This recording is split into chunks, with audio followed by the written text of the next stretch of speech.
Load and make ready this school bus.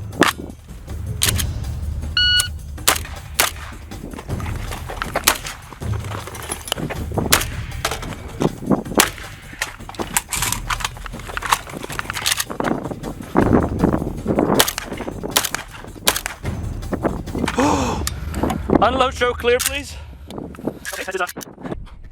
If you see this gun and you think to yourself, well, that ought to be, you know, something that is in Arnold Schwarzenegger's underarm as he's shooting from the hip, you'd be right. And if you yourself, well, there's that.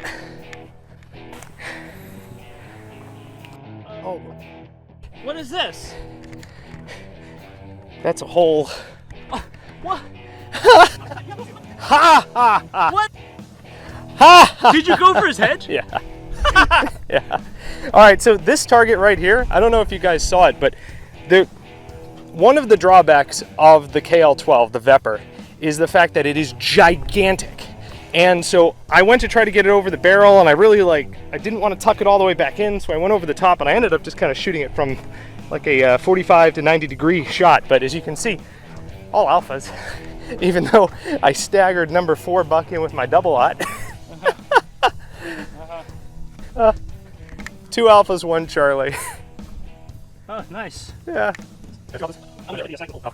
So, all right. The KL-12, Dissident Arms, starts its life as a VEPR, 12 gauge VEPR. The guys at Dissident Arms take it, tear it down, tune the internals, work the gassing system, the recoil system.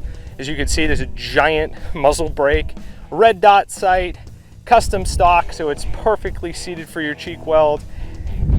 The ALG trigger gets added into it. The thing is an absolute machine. Magwell for speed reloads. This gun is a competition shotgun. That is what it is designed to do. One of the things that you're not really getting a great picture of in this style of a course, because it's not really a target-rich course for a shotgun that you might see at, you know, a competition where there might be 10 steel plates right next to each other and someone's just going to rip through them with birdshot. That's where the effectiveness of that, the compensator and getting those really fast splits is going to come into play. But it is the open division shotgun that the best guys in the world are shooting right now. It's the one that won the World Shoot this past year for the World Shotgun Championships. Speaking with Mike and Lamb, the owners of Dissident at SHOT Show, they had actually just completed orders to send off to the U.S. Army for the Army Marksmanship Unit, or the USAMU, who are going to be running it, at least in part, this coming season for competition shooting. That's the U.S. Army's competition shooting team. So pretty cool stuff. Ironic that we've got a rifle that starts its life as a Russian weapon coming to the U.S., getting overhauled, and then being picked up by the U.S. Army. But technically, though, I mean, the Russians also bought American-made Mosin Nagants by Westinghouse back in pre-World War I. These are things that you know, Henry. Very, very highly collectible, if you can find. So overall, we had double-aught and number 4 mixed in the mag. And that was That was on purpose because I wanted to show the difference in the spread between the really tight double-aught and then the number 4. Sure. Yeah, definitely. But the interesting thing is though, it actually still functioned perfectly fine with a varied. Yeah, varied loads, staggered loads, absolutely. This gun will run everything down into most bulk store ammunition, birdshot ammunition. A lot of the advantages or disadvantages come into effect with respect to being tube fed versus box fed.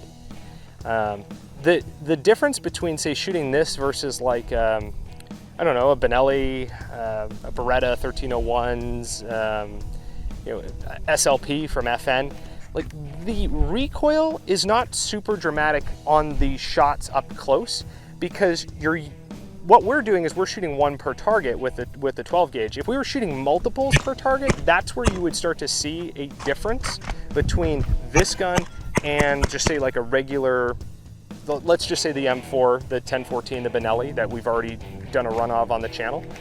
Even when we get to shooting the slugs, there's only a marginal difference with adding the brake to it. It doesn't make a massive difference, but it is there and it does help.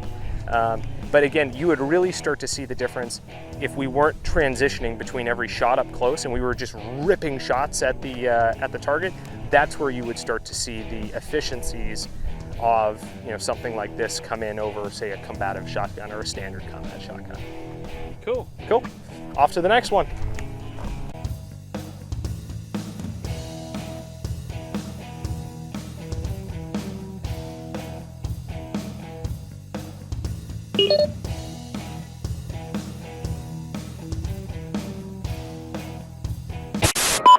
Cyber 16 is Gillnet 6, 4 Vic, 8 packs, Redcon 1, green to green. How copy, over? 96, this is Cyber 16, roger, over. 16, 091, 1 pack, green, over. This is Cyber 16, roger, over.